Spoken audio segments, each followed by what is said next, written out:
Welcome to WitchLit, a place to talk about the craft of writing and writing the craft. I'm your host, Victoria Raschke, author, publisher, witch, and nosy Scorpio. WitchLit is brought to you by Thousand Volt Press, a family-owned independent publisher established to produce the books we want to see in the world. All our titles can be purchased directly from thousandvoltpress.com or wherever you buy books. If you'd like to support WitchLit, please consider buying us a coffee at ko-fi.com/witchlitpodcast.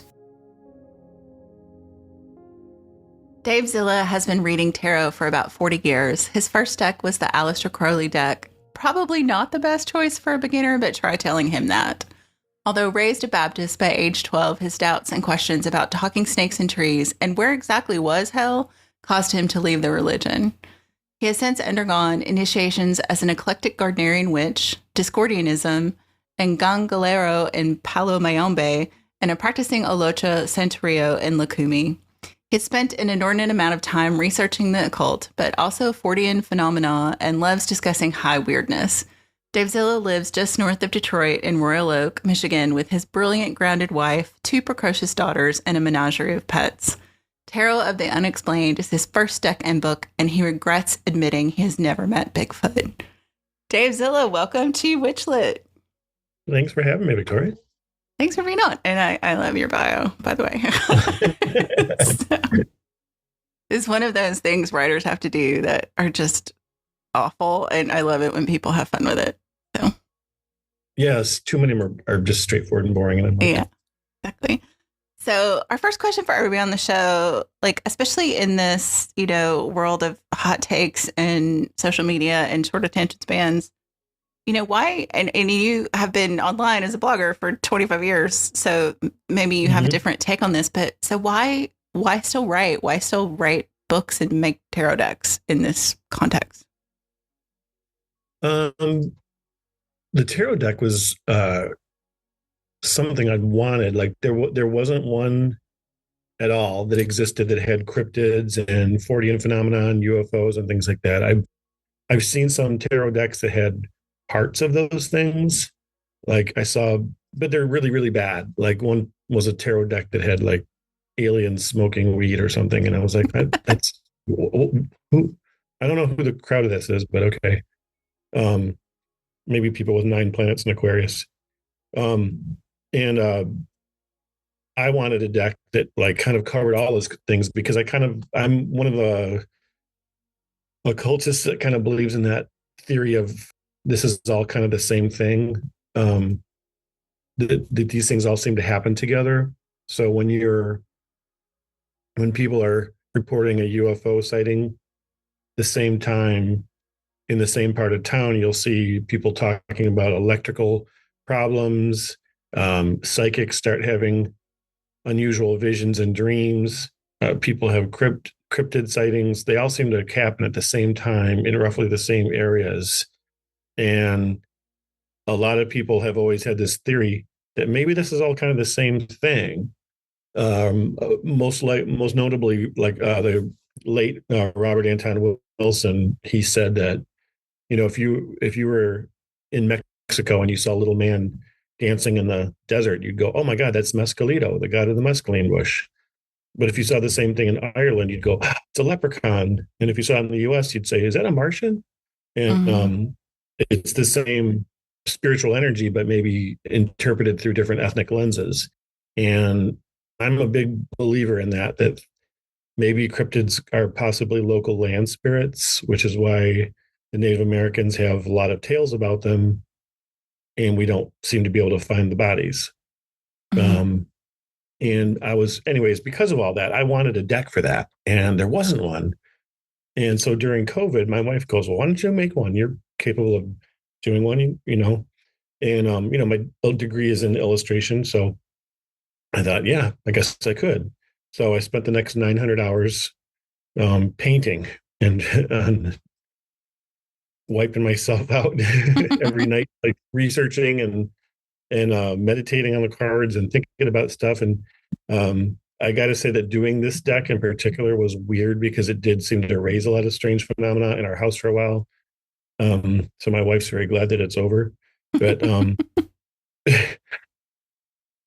The deck came out. I self-published it right after COVID, and made 100 and something decks, not a whole lot, because the shipping at the time was like $1,800 for just, under 200 decks. And so I was like, this is gonna be expensive. So I did what I could, sold them to some friends, and sold a lot of them online. And I sent one to Llewellyn and one to Wiser Books. Llewellyn was like, thanks, no thanks. Wiser is like, this is exactly something we would love to publish. We've never seen anything like it before. So they said they would love to take it over. They're like, okay, but now you got to write a book. I was like, oh shoot, I've never written a book before. So and like an idiot, I said, oh, that should only take me like 30 days. They're like, really? 30? It's 200 pages, just so you know. Something like that. I can't remember. Or I'm sorry, they want 200 words a page, but they're like, you got to do all 78 cards, plus you got to do the, some other things, acknowledgments and research. And I was like, okay, yeah, that'll take me, 30 days. They're like, you're working full time, right? And I'm like, yeah. Okay. And once I started getting into it, I realized, oh my God, that's never going to happen. But I did. I got it done. And they were like, you really did get 200 words per page, like exactly 200 words per page. I'm like, well, that's what you told me to do. And they're like, wow, you made our job really easy for the layout. But then when they gave me another book, had the same stupid idea. I said, oh, I can do that in like 3 months. They're like, it's like, we need 75,000 words. I'm like, yeah, that should take 3 months. They're like, you're kind of a machine, aren't you? I'm like, no, I'm just stupid and overpromise. But I did get it done. So that's coming out. We're waiting until after the election to kind of, for some of the controversy to die down on certain subjects before that comes out. But that makes deck's sense. out on Wiser. It's on Amazon. It's sold everywhere. It's doing really well, and I'm having a blast touring it around. Yeah. So Wiser meeting a lot of unusual folks. I bet. Yeah. Wiser sent me a copy of the deck, and I do a daily card pull. I don't know why I keep saying pull. Pull. And so I've been kind of I usually have 3 or 4 decks going, and so it's kind of been in the rotation. And so it's been really interesting to work with, because it is, there's like a lot of different, like you said, a lot of different cultural, especially in the major arcana, there's a lot of different cultural creatures or cryptids or spirits. And so that's been interesting, because there were some I wasn't familiar with and I had to look up. And so that's been kind of fun, like kind of educational in that. But one of the things I love about the deck are the constellations in the sky. So there's like this whole other layer with that in it. And I was just curious, like research wise, like there's so many components to this deck. Like what was, you're doing the artwork, but you're also researching all those components. So what was that like while you were creating the deck? So I wanted it to be astrologically accurate. But I realized after looking through a lot of people's decks that any 10 tarot deck creators will not agree on what the astrological symbols are for each card. And I was really shocked by that. So I decided to go with, I noticed that the Golden Dawn had what seemed to be the most sensible system for it, doing the stars. So I followed theirs, and there's only a few cases where I deviated. And that was like, for example, the star card is Sirius, the dog star. And I did that on purpose because of the weird connection humans have had with Sirius B. And in particular, like the you've probably heard the if you ever watched like In Search of or X-Files, they talk about the Dogon tribe in Africa, how they've known about Sirius B being a twin star long before we had telescopes that told us about that. They could see it, or at least knew about it, and said that that's where they came from. and that they were brought down to Earth to be populated by these people called the Nomo. And so I have the Nomo ship is one of the cards, and then the actual Sirius, the star card. You can see the Nomo ship in the background, and a woman of unusual race is in the foreground in a pretty standard star card pose, where she's got the containers of water spilling, but in the 7 stars. But yeah, it's a little different that way. So I did do a lot of research into that, but that was like I said, one of the only cards I kind of deviated on the stars with. And a lot of the cards, if you notice, you'll see the moon phase changing as you go through the cards from 1 to 10. Yeah, it'll accurately go its way through, almost like an animation. That was deliberate as well, to let you know that this is the tarot is a journey and it's a story. Yeah, there's just that, like, yeah, there's so many components to it, and it's just been it's almost like little Easter eggs when you pull a card, so it's kind of fun that way. And it was, for listeners, we always talk before, and Dave and I were talking about it. It's like I don't do gotcha questions, just because I want this to be like an inviting space. And this isn't really a gotcha question, but I was curious about it, especially given the topic of your new book. I saw online you were talking about that someone had said, "Oh, your deck is great, but it's all AI." And I was like, when I saw it, there's nothing about it that screams AI to me. It's very human artwork. But I was just curious, like, given that experience of now, I think people don't really recognize. I think there are a lot of people. I think there are people who know, and especially people who work in creative spaces can point out AI maybe a little easier than others. But right. How do you react to that now, especially like with the topic of your new book? Like, and I guess maybe tell people what your new book is, because I don't think we said that. Okay, but. So I have the book is about how witches and pagans and tech people in alternative religions have always been connected somehow to technology. I mean, you go to any coven, I guarantee you one person works in IT or something like that, or computers. And even the very first programs going back to the beginning of computers were astrology programs. And we've always been involved in that. And so I was kind of making a book that kind of, one, chronicled the history of it, and two, covered a new area that hasn't been covered yet in books because it's so new. And that was that a lot of witches and magicians are using AI to write spells and to create sigils and to write pleas to gods and deities. And I thought that was really fascinating that it was happening. And I thought it was just a couple of people, but I realized very quickly that it was all over the country. And so I posed that to Wiser. I said, "What do you think about this? If I have this idea for this book about this."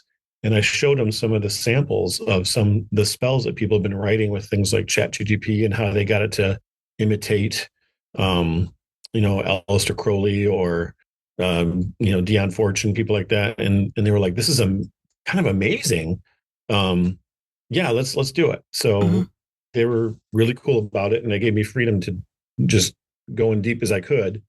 And even how things that I discovered on my own, like, you can type into Midjourney, like, what does my guardian angel look like? And it comes up with some weirdly accurate stuff, which spooks people out. But it's also kind of fun.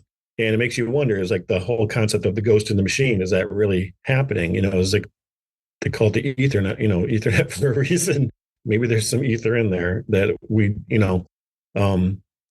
I think could just be another plane of existence that spirits are living in, and we're tapping into them because people have always talked about being able to use technology to make egregores and servitors. And so I just wanted to be part of that and chronicle it.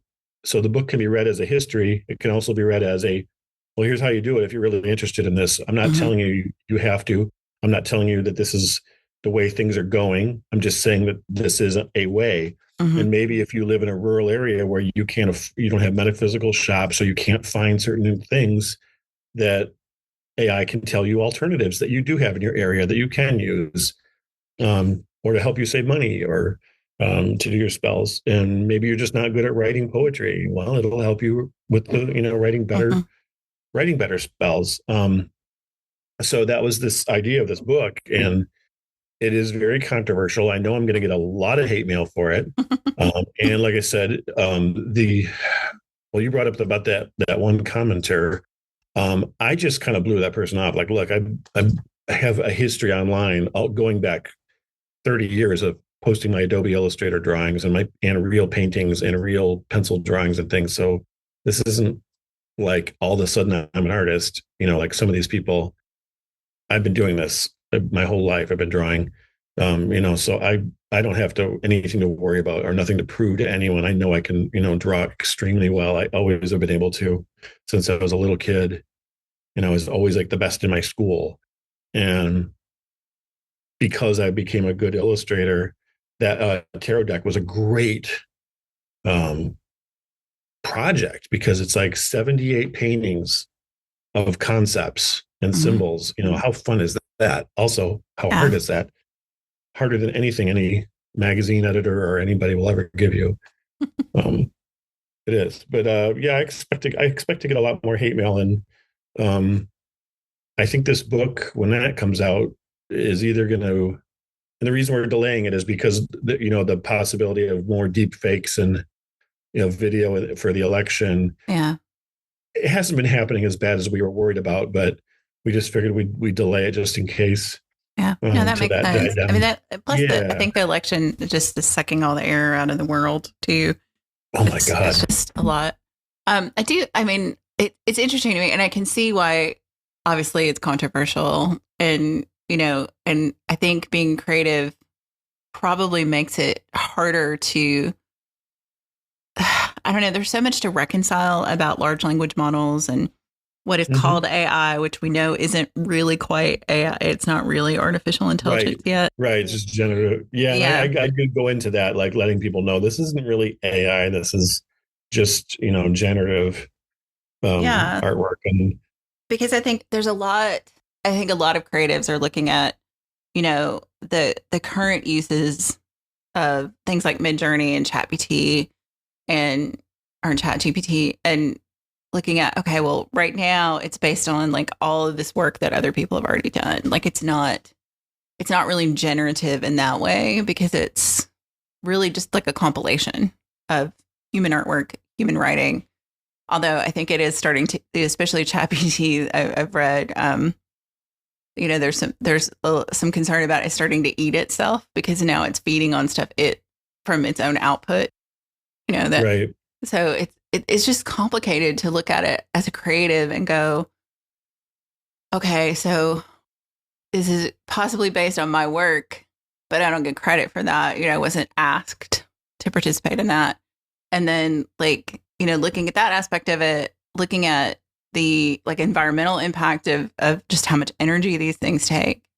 And then looking at the possibility of it, like it's hard to reconcile. And then you think about, well, if it helps us find a cure for cancer, that's great. Exactly.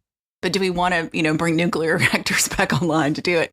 It's so complicated. And I think I just applaud you being brave enough to jump into the fray with a published book in the middle of what I think is, just a churn of conversation right now around it. Right. And the media throws a lot of things out of balance. Like, for example, the power consumption, they make it look like we're losing power to AI. And the reality is, if you combine all of the power that AI and crypto together use, it's 1.4% globally. Mm-hmm. Paper production is 11%. So that's 7 times more Yeah. to get paper. So there's a lot in textiles take up enormous chunk of our power. Concrete takes up an enormous amount of power. Do we want to give those things up? No. Yeah. And although there right. is like a new thing, like recently I saw like they've finally figured out like maybe how to recycle concrete. And I was like, okay, Mm-hmm. that's excellent news. Yeah, it is. So, Yeah. Yeah. So the power, it's not as crazy as the media wants to make it. Like it's, oh my God, you're going to lose, it's not like the water crisis or something, Mhm. in the West. It's really, really a small amount. I mean, it is a lot when you think about in terms of other things, but compared to what we're already doing, it's a drop in the bucket. Mhm. Um, but yeah, and there are companies already working on trying to doing it sustainably and figuring out ways to get around that. So that'll get taken care of. We're going to have a hiccup for a while where people are going to complain about it, but it will get taken care of and it will go away, and we'll figure out how to deal with that. As far as the other stuff, like for example, I always find it a little interesting when people say like, well, this is cheating at art. I'm like, okay, I don't see anyone complaining about collage art, which is literally stealing someone else's art and someone else's photography and pasting it together. Mhm. And that's been going on for over 100 years, and no one's ever complained about it. Every single artist going back to the Middle Ages was taught by ripping off their instructor, which was usually a great master, and you had to mimic their paint strokes identically. And the reason was they had a lot of projects going, and you had to be able to pick up when they were tired and continue for them. So even they had not ghost writers, but ghost painters back then, Mhm. helping them. Their assistants were enormously helpful in getting their artwork out. So, and you hear phrases like, you steal from one, you're a hack. You steal from 1,000, you're a genius. Um, People have always been imitating other people's art, and it's a slippery slope. And I know, and I get it when people say like, "Hey, my stuff was. How do you know my work wasn't taken?" It's like, well, you can go. There's on sites online where you can actually type in your name and your URL and things like that and find out what was taken. I saw some of mine. I had like 12 pieces were used Mhm. for training, but they were pretty minor. It didn't matter to me. I don't know how many people have ripped me off in real life. I've seen it before. I've seen people imitate my work. Yeah. So to me, there's no different. It's like when the camera was invented, illustrators everywhere went freaked out and like, oh my God, this is the end of the craft of illustration and painting. And then it didn't. We got used to photography. Mhm. When desktop publishing came out, everybody freaked out. Oh my God, this is the end of the publishing industry. No, it increased it, if anything. When Photoshop came out, photographers freaked out they were going to lose their jobs. Now they all use it. This is just another instance of something that's going to start out being horrible and then turn into a tool that we all just use every day and don't think about. Mhm. And that's how it should be used. It shouldn't be a replacement for art. It should be used as a inspiration, or maybe help you make quick comps, or maybe you don't know what a certain thing looks like and you just need quick reference. That's what it should be used for, Mhm. not for making art. Yeah. Um, Yeah, and I think yeah, like what you said. I mean, there's been hucksters involved in all of that. Like, I yeah, think like the whole genre of spirit photography came out of like innovations with the camera. And yes, great a lot example. of that was fake and garbage. But we still enjoy it now, looking back on Mm-hmm, it. But like, I think the thing, like AI, like it's just such a bigger audience of people with this new technology that doesn't mm-hmm. have a lot of guardrails. And people were already skiving people's books and republishing them under different names with different covers on Amazon. I mean, that's been going on since Amazon Yeah, publishing was a thing. And I think now it's like, people, I think it's also like discernment. Like the one that has really stuck with me lately is I think it was a family in the UK, and it may have happened multiple times now, that bought a mushroom ID book that was an AI generated one and made themselves sick because they ate, the wrong kind of oh, mushroom. yeah. And I was like, yeah, so clearly the guardrails have not caught up.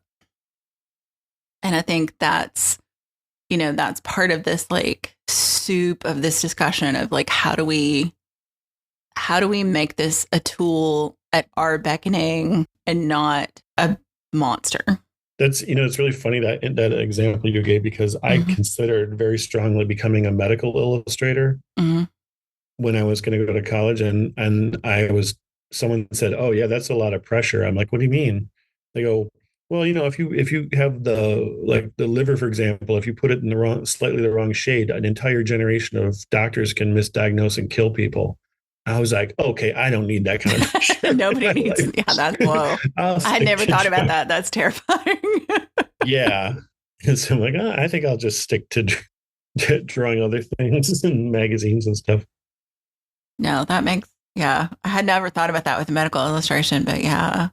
And I mean, yeah, there's just like, like hucksterism is a thing. Like grifters are going to grift, whatever the tools at their Yeah. disposal. So, yeah. Right. And to that exact example, comparing that with like the medical illustrators is like the difference between someone who just wants to do something cheap and fast and make a buck and someone who wants to take the time to learn the craft and learn um really really study and own this. And you're right, like you say, no guardrails. It's also like no expertise. Mm-hmm. Yeah. And the fact that people are also in a cultural place right now where they don't believe in experts anymore makes it even worse. And I think that's also why they're doubting everything. And every image that comes out now that can seem slightly incredulous is immediately, oh, that's AI, Mm-hmm. whether it is or isn't. Yeah. And no And I one's mean, going to believe anything anymore. and especially, I mean, there are, I think, looking at AI art I've seen online, like there is definitely a look to it that For mid-journey stuff, yeah, for sure. yeah. And Yeah. when I see it, I was like, okay, that's from Midjourney or that's AI produced. And, Mhm. It's gotten better with things like hands and facial expressions and those things continue to improve. But, um, you know, I think what you said about the expertise is so important is like there's a whole group of people who don't trust experts, but they will trust this, ridiculous picture of, a truck with 40,000 American flags on it. And why don't people share these pictures more often? I'm like, because it's garbage that was generated by AI by someone who doesn't care Right. if you're, and so it's like this weird mix of we don't trust experts, but we're gullible for everything. You know, back in the 80s, there was a whole group of, witchcraft books that came out that nowadays are considered to be, completely garbage by a lot of people. Mm-hmm. And we were growing up with those books, assuming they were all accurate and everything, and finding out now all the history was made up. And, Mm-hmm. a lot of this stuff was just people trying to fit an agenda and that was a really disheartening thing to find out when you were like, but I was told this was the truth, or that Yeah. this was how our religion was, and finding out, no, none of this is true.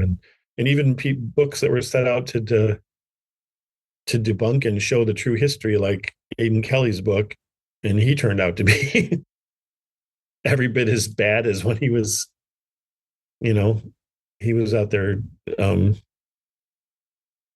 exposing all the names in the Gardnerians and doing, he's just not a good guy. I don't know. It's just weird. I think these things keep coming in cycles where Mm-hmm. we lose expertise or be deluded and then suddenly wake up and find out, no, that's not right. And maybe these things are for a reason, maybe they're to help us get stronger and evolve a little bit, but they just feel like short obstacles to me that keep Yeah. cyclically happening. Yeah. And I just think about the irony of it. Like we have access to more information than we've had at any point in human history. Like the average person has so much access to knowledge. And yet it's almost, I don't know. Like I think there's a lot of things I could say, and I don't know that any of them add to the conversation, but I just find it ironic that we're in this middle of like a crisis of what is expertise and what does it serve and what is it for? And also we have the knowledge of the ages literally at our fingertips. And I don't think our brains can handle it. Yeah.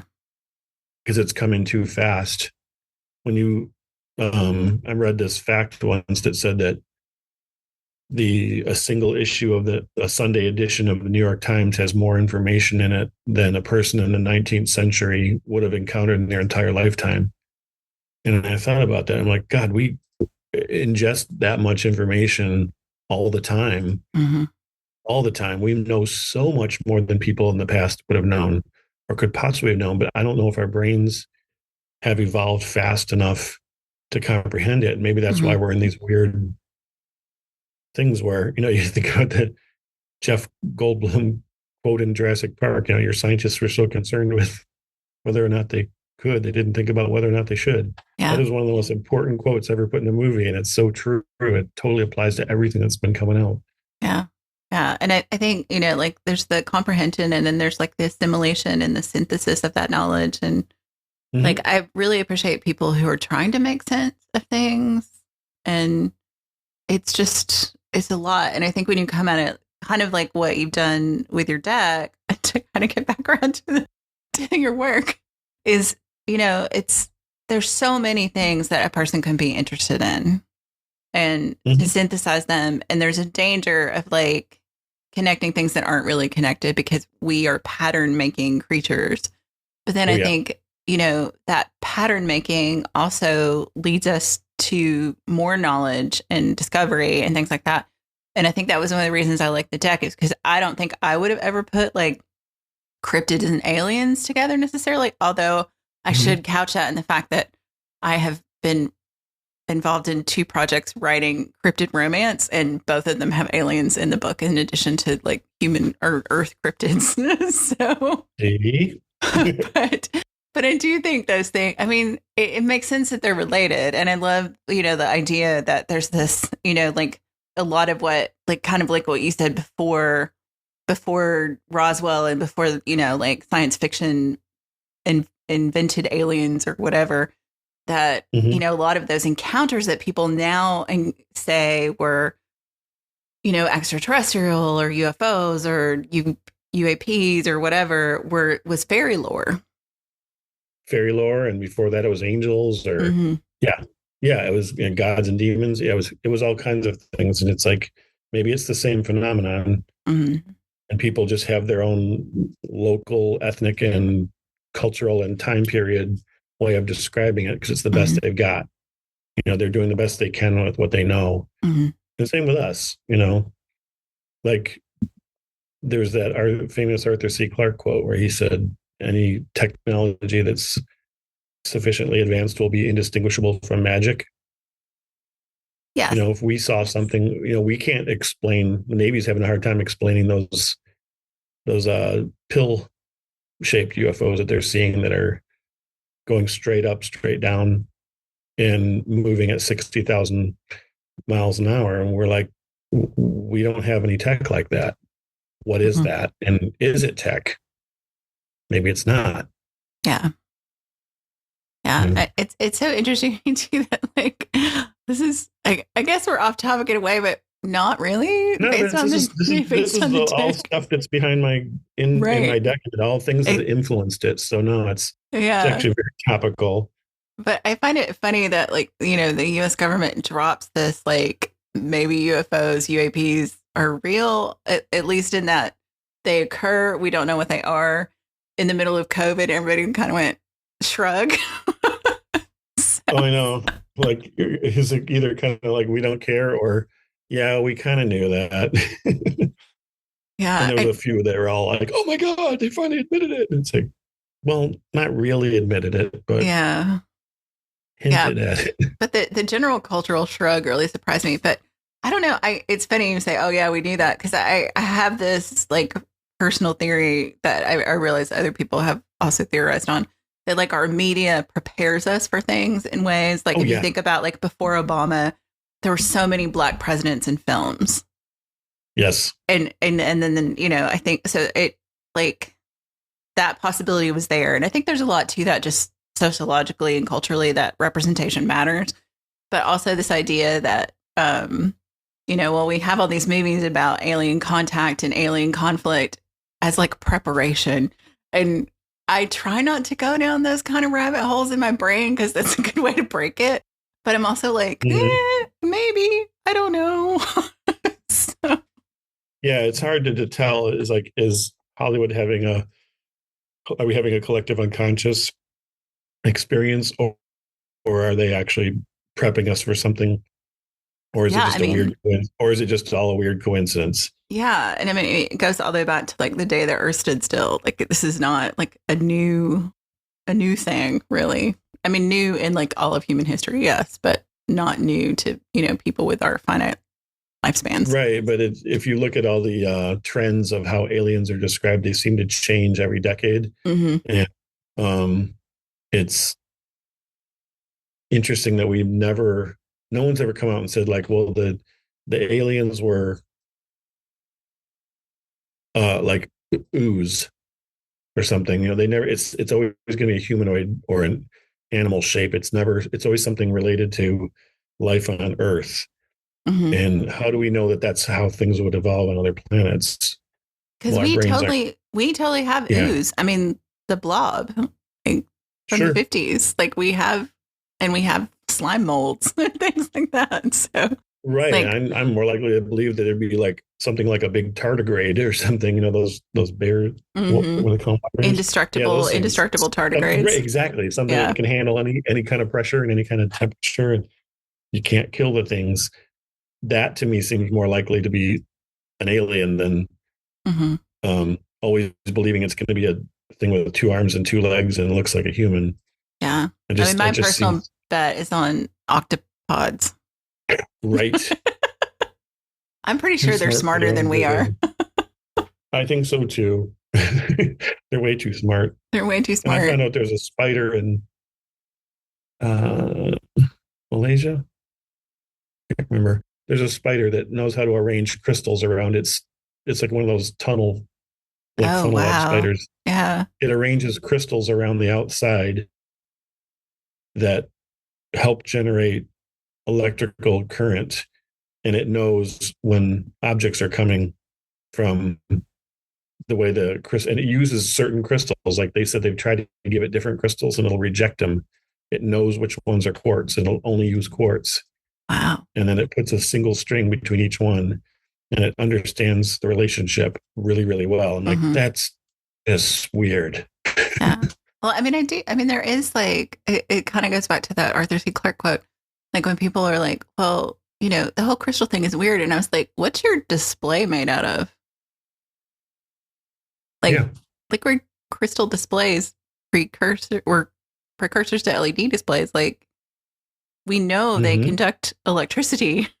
Like it's not that weird. Yeah. No, but what a crazy stone, that can, everything we have is a rock. Basically just a smashed up rock with electricity pumping through it. Yeah. So yeah, it's funny. And like I said, I try not to go too far down the rabbit holes because I can get stuck there. But they do fascinate me. Like when you mentioned In Search Of, I was like, that probably is one of the bases of why I'm such a weirdo, because I was obsessed with In Search Of as a kid and still carry a soft spot in my heart forever and ever for Leonard Nimoy. And and I think that and the Time Life books, the phenomenon books. Yes. It's like those two things made me a weird kid. We had those, and there was other shows too that influenced those things, like Kolchak the Night Stalker. Which, I don't know if you remember that one. Oh yeah, definitely. Yeah. Very strange paranormal detective show, way before the X-Files. Yeah, and even like like Unsolved Mysteries would have like weird paranormal stuff occasionally. Yeah, they do. They switch in between real crime. Yeah. And then there's a lot of that in the 70s and 80s. I think, for those of us who were around for that, we're like, no, things were weird. Like it was a weird time.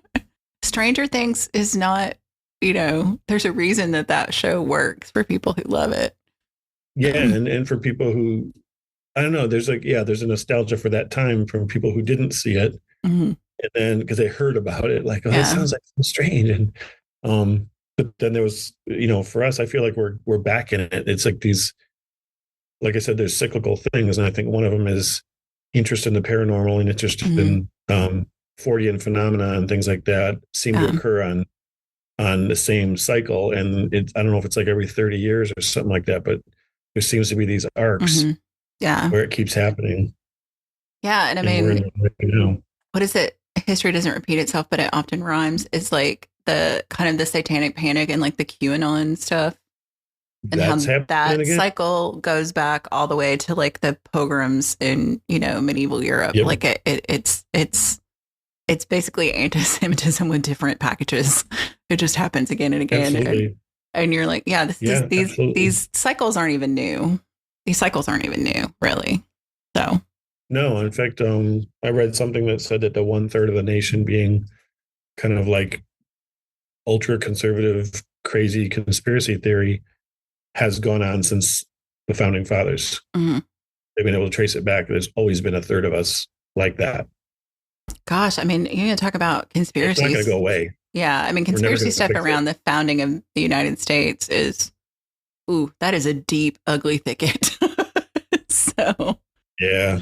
It's like, because that was when everybody still thought that, you could take a live mouse in your mouth to get rid of a toothache. So, yeah. My current research project is looking at a lot of those like medieval and early modern and even some like Greek and Roman herbals. And you're just like, wow, like it's kind of amazing that we survived as a species based on the stuff we were willing to do in the name of medical science. Between people trying to eat things that they shouldn't and men just being men with stupid stunts, it is amazing we've lived this long. I think my favorite one that I found, and I may get a tattoo of hellebore just because I love this so much, is this idea that, and it comes from like Dioscorides, like it's all the way back to Greece, is that hellebore would cure madness of various kinds, like including rabies and things like that. And I was like, well, yeah, if you're dead, you're not crazy anymore. So it's like, yes, the cure might work, but you also might just be dead. So that's really funny. Yeah. Put the witch underwater and then. Yeah.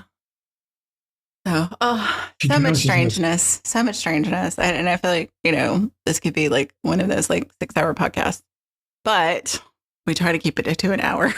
So, in interest of that, I would like to give you the opportunity to kind of plot. Like I said, this will come out at the beginning of February, long after the election. Who knows what the world will look like. But just kind of, if you want to tell people where to find your work, like talk, when your new book will be out, all that good stuff, and I'll make sure all that's in the show notes too. Sure. I have a website that is hexsupport.club, not .com. And I post, I'm actually working on my next book on there, so you can kind of follow it. It's called How to Witch, and it's kind of a sarcastic look at how to use witchcraft and how to do everything. It's very, very tongue-in-cheek. But I'm posting all the you'll like all the herb ones. The how to herb ones are going up right now on there. So they're basically things like, basil smells like licorice and failed marriages. It's kind of very, very Gen X writing style. Anyways, so I post that kind of stuff there. I also have anything to do with whatever's coming out. People will know first there. So and all my work's on Wiser books, so it's available anywhere. So Amazon UK, Amazon CA, Chapters, Powell, Borders, or not Borders anymore. Sorry, Barnes and Noble with Borders. Yeah. Boy, they had a good occult section. Yeah, Borders had a great occult section and a great magazine section. Best magazine section ever. Yeah, I missed that. It was the first place I saw Fortean Times. I think that maybe for me too. I think that was maybe the first place I saw Fortean Times. Yeah. Great store. Too bad. But yeah, any basically online and any place that sells books or tarot decks should have it. And the book, The Magical AI Grimoire, will be coming out, I believe, March 3rd. Okay. It'll be out right after this. Perfect timing. Yeah. Excellent. So I don't know if you got a chance to listen to the show or not, but our last question is a tiny bit of a game of chance. And I always joke that I'm a double Scorpio. My sun and moon are both in Scorpio. So I don't know how to do small talk. It's not part of my nature. So I always like to ask people big questions. So I'm going to roll a die, and depending on what number I get, I'll get a question about death, sex, religion, politics, or money. And if And if I roll a 6, you get to pick which one you want, and you can pass because, like I said, I don't like to do gotcha stuff. If you don't want to talk about that, we don't have to talk about it. So let's see what the die has to say. 6, you get to pick. I get to pick. So death, sex, religion, politics, or money. How about money? Money? Oh, okay.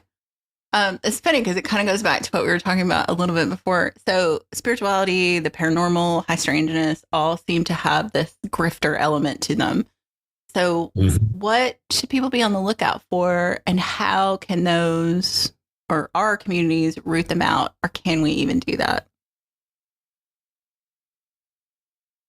Oh man, that's a great question. With with like AI and things like that, there are ways of looking. One, you can see patterns in writing.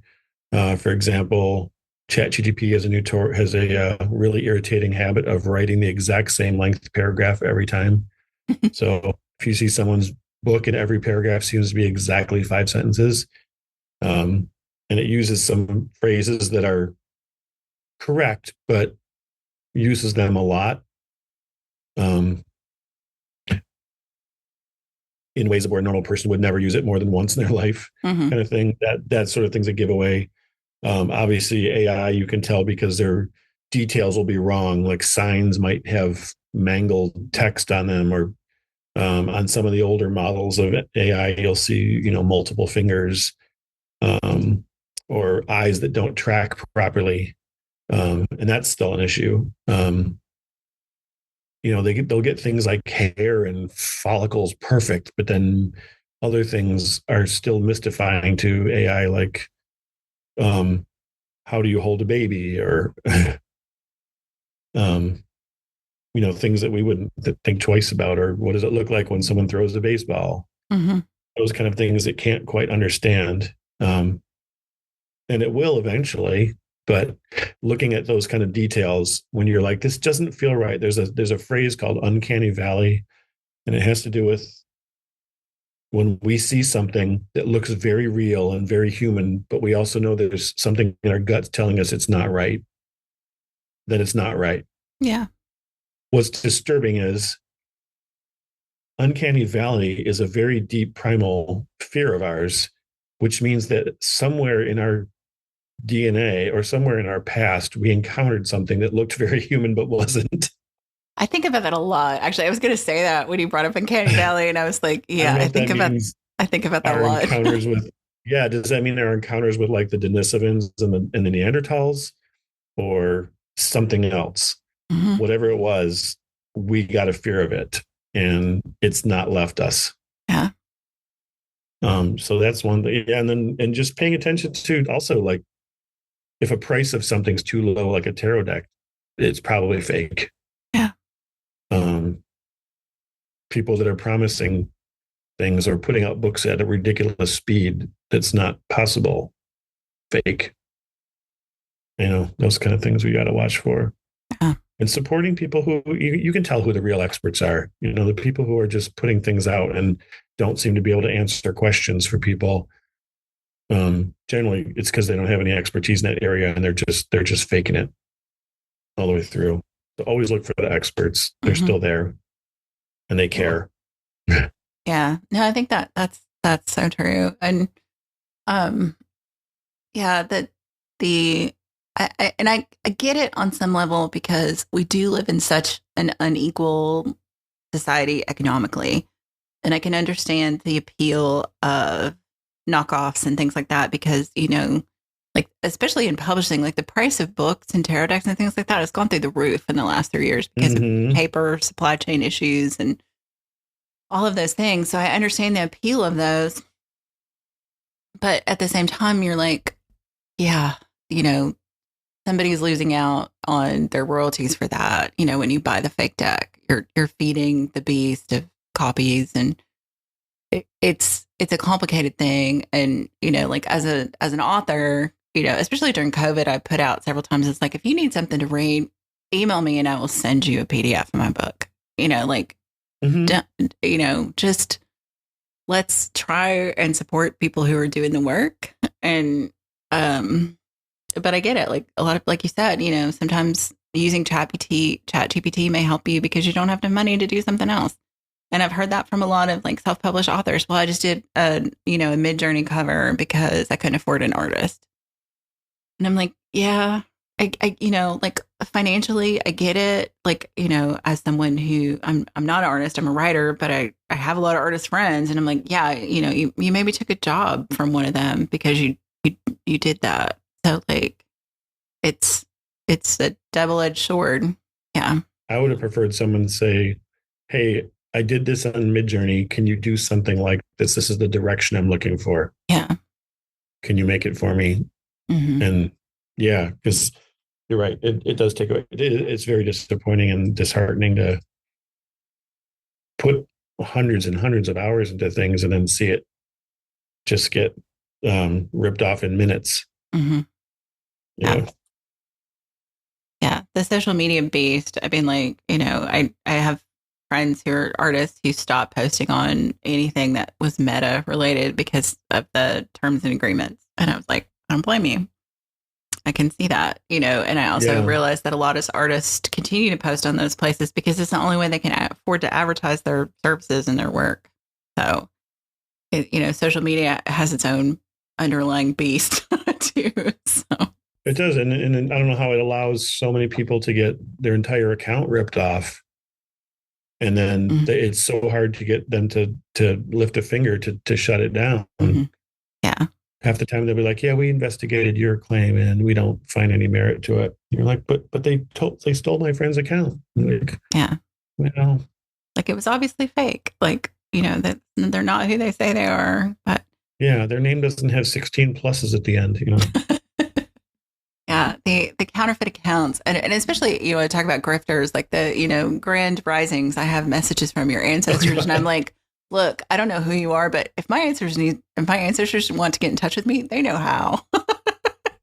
Yeah, I know. I get a lot of those where it's like you see it, someone looks like a regular tarot reader, and then if you accept their request instantly, you got within 1 second, you've got either grand risings or my beloved. Mm-hmm. I feel drawn to your account, and I need to give you a reading. And I'm like, man, I'm a Sam Tarot. I'll give you a reading if you. Let me give you a reading that says maybe stop trying to rip people off before Right? You get... I'm an elder in my religion. I don't need your help. Yeah. I mean, that's a good way to spot grifters. I think most people who do tarot readings and who do any kind of mediumship or anything like that, if they're the real deal, they don't need to contact you on social media. They got enough people clamoring at their door. Yeah, and I have had one psychic contact me one time, and they actually said, I had a dream about you, and they wrote it out, and it was really amazingly accurate to something that had happened. So I was like, okay, that's cool. But yeah, they volunteered that. It wasn't just like, I feel that you need to have a reading for me. It was like, no, they felt a connection, and it was really out of the blue, and they didn't know what to do about it, but they wanted to share it. Yeah. And they weren't asking for money. So I think that is legit. Yeah. Well, I think that not asking for money thing probably is a big part of that too. It's like, no, I had this dream and I didn't know if it was a message for you, but I'm going to share it. And, that's totally different than saying, hey, can you Venmo me $100 and I'll share this message from your ancestors. And I'm like, yeah, my ancestors also were poor Appalachian people. They're not going to go to you and tell me to give you $100 for that information. That's not how they rolled. No. So... Yeah, they were living through their depression. They absolutely not. Yeah, no. They're gonna let me know in their own way. They're not gonna need you. But yeah, it's just, I don't know. It's a weird world out there, and I hope people take care of themselves and each other. And on some level, I get the people who are doing the grift are trying to survive too. I just don't like the way they go about it. Yeah, I wish you'd pick a better way of, yeah. So, well, Dave, good luck in all of your endeavors, and thanks for coming on and for sharing your work. Thanks, it was really fun. Yeah, well, good. And like I said, this will come out in February, and your new book will be on the heels of that. And I am curious to see the discourse. Me too. Well, good luck. If Thanks. you're a loud scream from Detroit, you'll know that was me. We'll know what happened. WitchLit is a production of 1000 Volt Press and is edited by Julian Rashke. Our intro music is Cosmic Glow by Andrew Kay, and our outro music is Voices by Alexander Shanekar. Transcripts and all our previous episodes are available at witchlitpod.com, and you can follow us on Instagram or Threads at witchlitpod. Please help other witches find us by leaving a rating or review wherever you listen to podcasts. And thank you for listening to and reading WitchLit.